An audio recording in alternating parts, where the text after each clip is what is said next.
So my name is Dylan Wilbanks. I currently work at a company called Aptio, which does technology business management. We're hiring.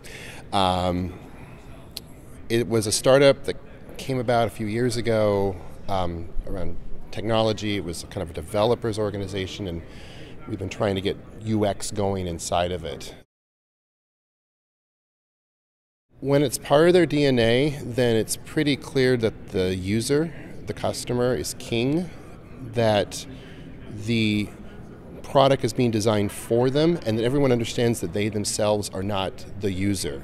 And in fact, in a situation like that, user experience designers stop being designers and start being user experience advocates. And by that I mean they have the research, they've talked to the people, they have an idea how it's supposed to work, and they've tested and iterated over and over again. And the organization believes that that's so important that they put that at the front focus of any development process before a single line of code is written.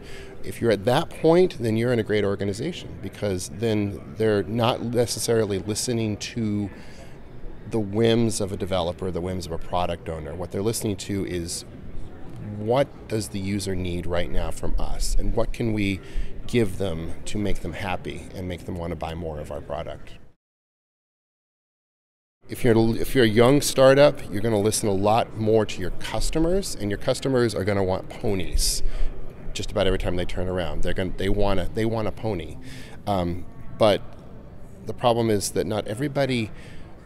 Giving people ponies isn't necessarily giving them what they want. I use the example of if I ask every customer or every user we had, what do you want? They'd all say, we want a pony. But then I'd go out and look at what they had and go, no, really what you want is a car, because you don't have a pasture, you don't want anything else.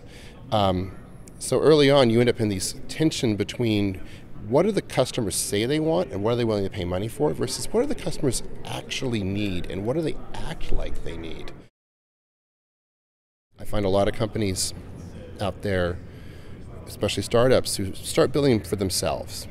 This is that concept I think that Jared Spool talks about of you start by building for yourself. And then later you realize that you can't sell things to yourself, so you start building for others. And eventually you reach this point where you start building for the user, and you start becoming smart about building for the user.